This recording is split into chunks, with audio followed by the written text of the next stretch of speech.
This is FYI News 13, brought to you by SSPTV and the Hazleton Standard Speaker. For your information, we chat with a local author about her book, Don't Forget Your Sunglasses, a parent survival guide to kindergarten. This is FYI Weekend. Thanks for spending time with us. I'm Ken Cara. And we start FYI Weekend with that chat we were telling you about. And there is the question, what do you do if you're a parent and you're sending your child to kindergarten for the first time? We'll have that story next and coming up. But first, we're going to start with our story from Kulsum Khan, who's going to tell us about two area high school students trying to make a difference in Schuylkill County. How are you feeling? Good. This is no ordinary blood drive. It was hosted by Zayla Sankis and Shauna Stravinsky as part of their senior community service project. Both young women attend North Schuylkill High School. I love helping others all my life. I've been a person to really just give the shirt off my back for somebody else. And we decided that we wanted to help in one of the best ways possible. In the summertime, hospitals face the risk of having a blood shortage. According to the American Red Cross, donations have been down by 8% over the last few weeks. If the donor numbers continue to decline and the shortfall is significant enough, we'll be facing an emergency situation. And essentially what that means is that we won't be able to have the blood supply needs to service our hospitals. Oh, okay, very good. Sankis stresses the importance of young people donating blood as well. I believe that when you start someone out at a younger age to donate blood, that they will maybe like it and they will continue to do it throughout their lives and just help more people. Megan Brill was a first-time donor. It was just like giving blood, like when you go to the doctors, just give blood. That's what it felt like. Like the first pinch is like, ooh, like you get scared, but and it's fine. People need blood, and my father's always given blood. And then when somebody in your family needs blood, there it is. Stravinsky and Sankis say they were quite happy with the turnout. I'm just really glad that we reached our goal quite quickly. It was within the second hour we got, I think it was 11 or 12 units, and we already had it done, and we still had about 3 hours left. And that was exciting to me. The next blood drive in Schuylkill County will be held on August 7th at the Cressona Mall. Potential donors can visit redcrossblood.org to register. In Frackville, I'm Kulsum Khan reporting for FYI. Thanks, Kulsum. Let's go back to a question I asked earlier. What's the first thing any parent sending their child off to kindergarten should know? Our Lisa Sugart has that answer and much more in this next interview with a first-time author, but a longtime educator. Well, you've seen her right here on It's Your Health with Dr. Philip Benyo. She is Dr. Kathleen Benyo, the missus of that half. That's right. And today she is here talking about her own venture, a longtime educator now turned author. Thank you for joining us. Oh, thank you so much for having me. I really appreciate it. I'm very excited. This is my first book. Well, tell us now how you came to do this. I know you told me that you have been a longtime educator, so it was a perfect fit for you to do this book. So talk about your history in education first. Well, I started off in Weatherly as a third grade teacher. They gave me my first break. I went on to be a principal in Panther Valley, a principal in Northern Lehigh. I ran some federal programs, came back to Weatherly as a principal, and then finished off at Northampton Community College as a college professor. And people always say, write what you know, and it dawned on me what I know is education. So that's what I decided to write about.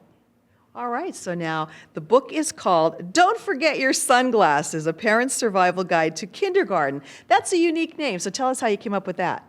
Well, when we would have our meetings with parents of kindergartners, I would always tell the mothers, and even the fathers, to wear your sunglasses, because you don't want your child to see you cry. If you cry, the first thing they're going to think is, where are they sending me? What's going to happen to me? So you want to wear your sunglasses. And the survival guide is arranged in alphabetical order so that you don't have to read it the way it's written. You can go to the sections you need to check into. Because kindergarten is different. It's not the way it used to be. If you have a child that's 10 years old, it's not the way it was when the child you had before. It's different now. And there's so much that we don't know, like how to make a peanut butter and jelly sandwich. It's different now. And ways to get in touch with your school principal. There's lots of ideas, and it's very down-to-earth, concrete suggestions for you. Well, that can only help. I know as a mom of 3, it had changed over the years as each one went to school. So definitely things have changed. Now, this is an e-book. So tell people what that means and where they can get it.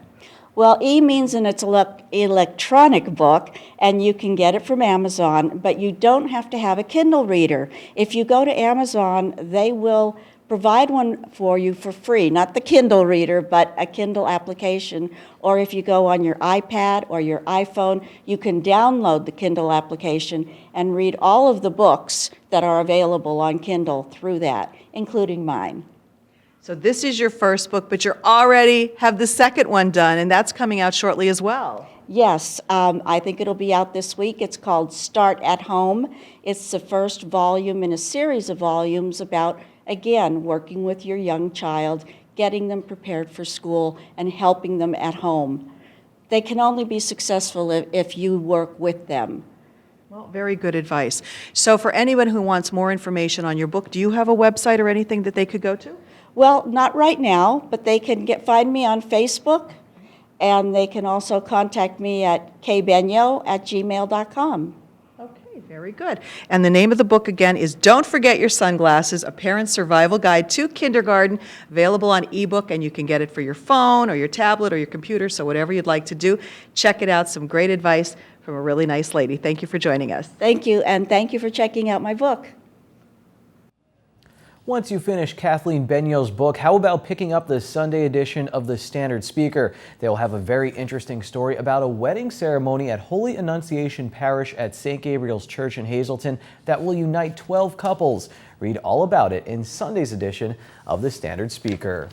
Coming up on FYI Weekend, a company that hires people with disabilities is looking to expand. We'll have that story. And in sports, it's part 2 of our 2014 Penn State football preview with the Standard Speaker sports editor, Dave Seaman.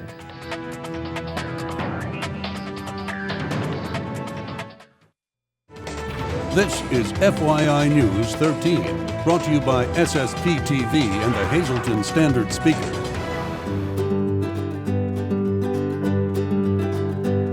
Enjoying the outdoors here at the Nescopeck State Park. You're watching FYI Weekend, and we're in your community back here with Megan, and we're talking today about bird watching. As you can tell, here at Nescopeck State Park, we have a lot of birds, and that's because we have a lot of different habitat here at the park. There's a lot of open land and great places for birds to live, and we offer a lot of different bird watching opportunities, from hikes in the spring and the fall, and also we have a junior bird club. And our junior bird club is open to kids ages 9 and up, and we started this in 2009, so it's been going full steam ahead since then. And kids can join at any time and join us for bi-monthly programs, field trips, or just bird walks here at the park. We've gone eagle watching, we've had live bird presentations, there's also been kayaking, we've made bird feeders, holiday bird crafts, just a large variety of activities for kids who are interested in the outdoors and birds in particular. Now, it might not sound exciting, but it is, because we have so many different kinds, as you said, of birds located right here. Right, exactly. And bird watching is pretty easy. You can see birds just about anywhere right here behind us here at the park, also in your neighborhood. Anywhere you go, you can look for birds, and they're really unique in size, from hummingbirds up to eagles, really beautiful colors, from bright tropical reds, yellows, blues.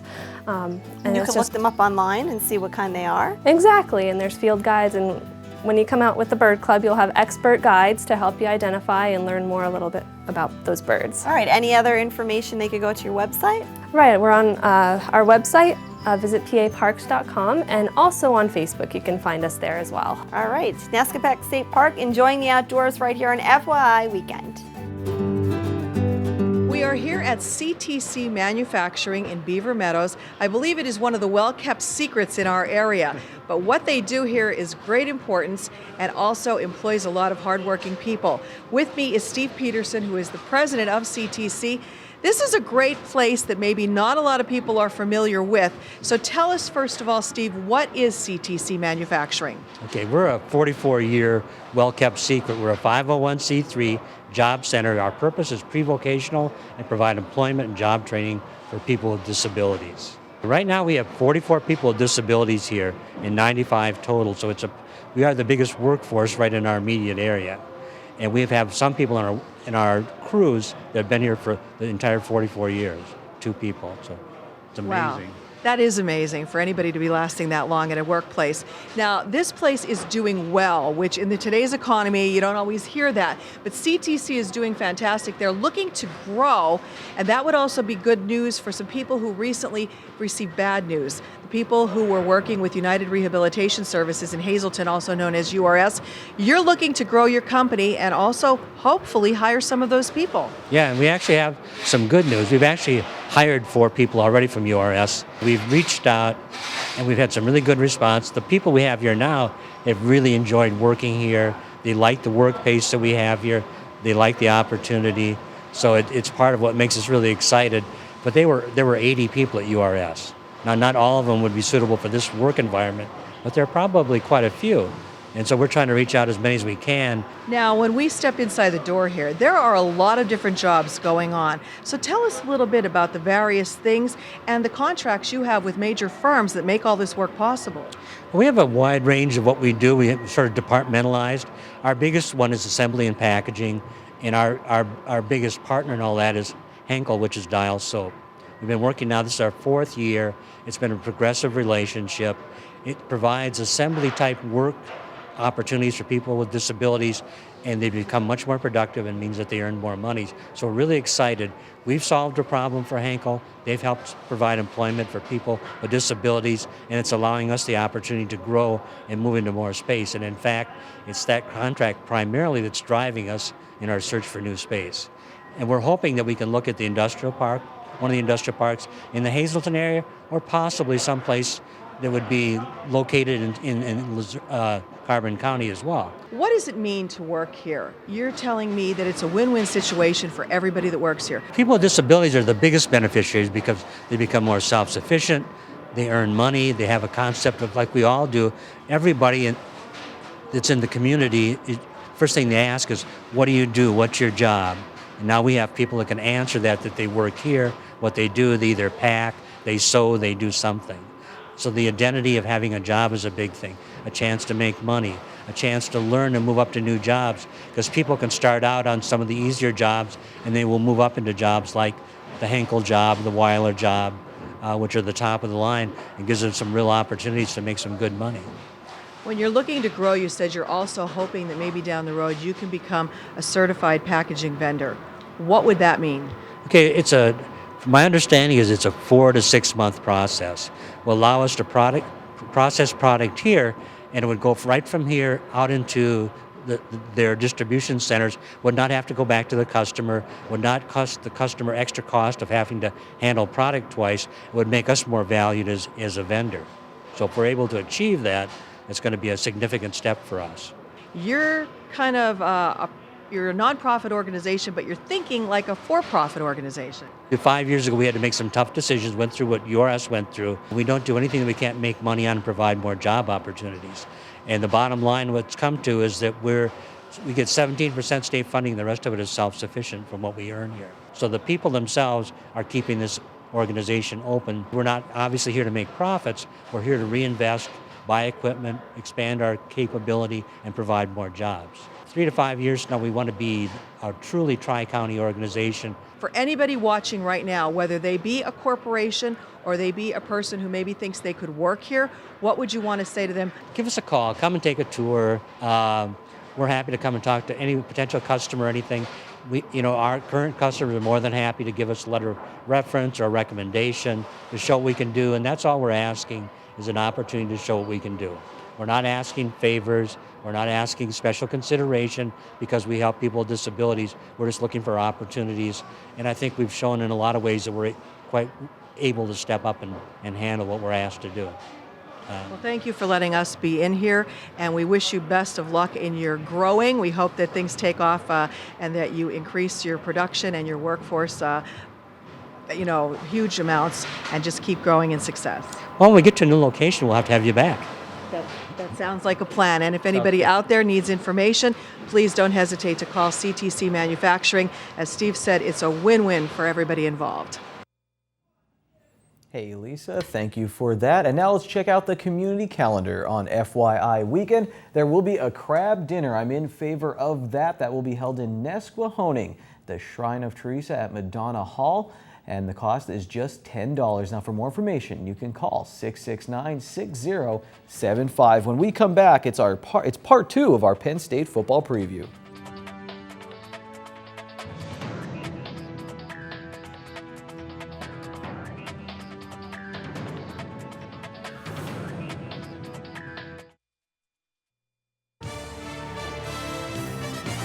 This is FYI News 13 Sports. As promised, here's part 2 of our Penn State football preview with myself and the Standard Speaker's Dave Seaman. And here's an interesting soundbite. It actually comes from quarterback Christian Hackenberg. James Franklin mentioned in his press conference about how important chemistry is and really the morale of the team and how that might even be more important than the X's and O's. I asked Hackenberg about that. Yeah, I think this is one of the tighter teams that I've ever been a part of. You could look back and say it's because of everything that a lot of these guys have been through, but you know, I couldn't say more about how tight we are as a group. You know, we're out together, we're doing things together. You know, it's not a very cliquey team, and you know, I think I agree with Coach wholeheartedly. That's one of those things that you need to be able to have heading into Saturdays. You know that you can trust the guy to your left and your right through thick and thin. So that's one of those big testaments to Penn State, and I think it's always been the thing here. Dave, you've covered a lot of sports, covered Penn State football. How important is that, really, to have that chemistry? I mean, this team was really tight in 2012 when they did go through everything, but can that translate to wins? Do you think it's as important as Coach Franklin says it is? I agree that's an important factor, too. Leadership skills are very important. And from the time Penn State was hit with the sanctions, I don't think chemistry's ever been an issue with Penn State. The Penn State players have always adopted an us against the world mentality, and that's bonded the team. And the older players on the team now went through that. They know what that was like. Plus, there's other players that are coming in, the younger players who are buying into that that team chemistry approach. And it should bode well for the Lions in the future. And here's a soundbite. Penn State kicks off their season in Ireland. James Franklin was asked about that, and he talks about kind of what the players and coaches' experience will be like overseas. Everybody keeps talking about, wow, what a great cultural experience for the players, but you know, it's not like we're going to be touring the countryside. You know, we got a tight schedule. What we got to do is we got to make sure our guys have an unbelievable experience at Penn State, get their degrees, and a degree that means something, so that once they graduate, they can afford to go on a vacation back to Ireland and enjoy the countryside. But this trip really isn't for that. So it should be an interesting time in Ireland. Seems all business for the Penn State football team, though, and I know a lot of fans excited about it. Franklin also mentioned that they did call Notre Dame and Navy, who have played overseas, so getting some help from Notre Dame football. Dave, it's an interesting matchup. How key is that UCF game to, I don't want to say how the season's going to go. We saw them lose the first game under Bill O'Brien and recover nicely, but it's a nice way to showcase Penn State football at 8:30 in the morning over in Ireland. It's going to be a different situation than what Penn State fans are accustomed to with the logistics, too. I mean, you have to go over there middle of the week. You have to prepare for it. My biggest concern as a Penn State fan would be, how do they react after that game? Joe Paterno always said that the team improves more between their first and second games than at any time during the season. A lot of coaches say that. But how are they going to rebound from that trip? You know, they're going to focus on that first game, a little bit of a payback too, because UCF didn't put a number on Penn State last year, and there's a lot of question marks, a lot of enthusiasm, a lot of whatever you want to call it going into that first game. But then how do you respond from that? And that's when the real season will start, when the team comes back here and how they're going to react to coming back and getting on a normal schedule.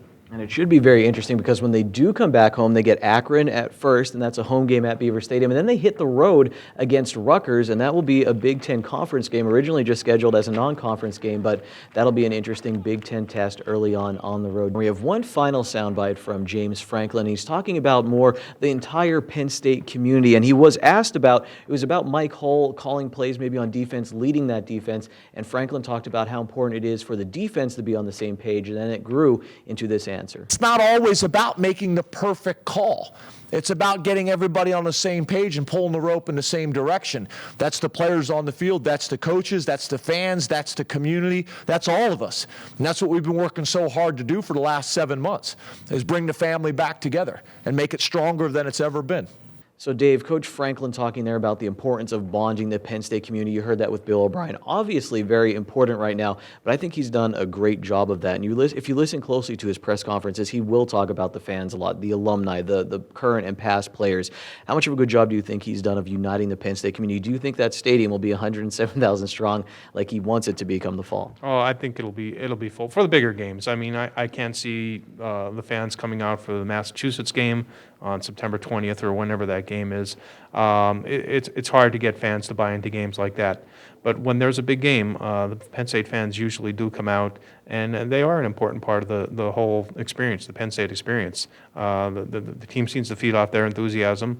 It's been that way as long as I could remember at Penn State.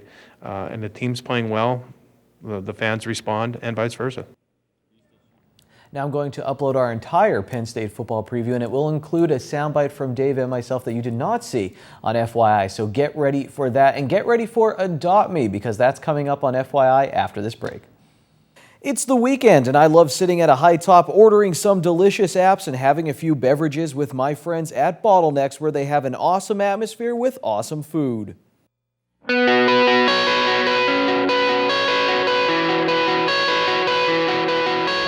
Here I am at the Hazelton Animal Shelter with our dog of the week, Panda. Panda here is a young Basset Hound mix who's got a lot of energy. He's very playful and very affectionate, and we recommend definitely long daily walks for him. Also, a fenced-in yard would probably be a great idea, as he loves to run around. Panda here is very puppyish, definitely under a year old, maybe about 6 months or so. He's already neutered and current on all of his vaccinations and tested negative for heartworm and Lyme. We're hoping for Panda to go to somebody who already has experience with larger dogs and anybody who has experience with puppies. He seems to be pretty well trained. He sits on command, but he still has loads of energy because of his youth. And somebody who could, like I said, give him a lot of space and a lot of exercise would be great for him. We don't necessarily recommend Panda to go to somebody with smaller children under the age of 10, just because he could be a little bit of a handful. He is a larger dog and has a lot of energy. That's it for our dogs for this week. Let's have a look at the cat colonies. And here I am with Zen, one of the newest additions to our shelter here. Zen is actually a polydactyl cat, which means he has several extra toes on each of his front paws, making him very unique. He's also a very vocal cat and is very friendly and affectionate with people, although he doesn't seem to be very crazy about other animals, so we would probably recommend Zen for a household with no other cats. He seems to want to be the center of attention. As I said, he's very vocal. He's not very playful, more of an affectionate cat. He doesn't mind being held, but he sure loves to be on people's laps, and he loves to be petted. Zen here is up to date on all of his shots, has been recently neutered, and was tested and came up negative for feline leukemia and FIV. Zen here is a young adult, approximately a year old, and he's a domestic short hair with beautiful gray patches on an all-white background. So if anybody's interested in our animals that we've shown here today, please come on down to 101 North Poplar Street here at the Hazelton Animal Shelter. I'm checking out for the weekend, but you can always find us, facebook.com/FYI News 13. Until Monday, take it easy, everyone.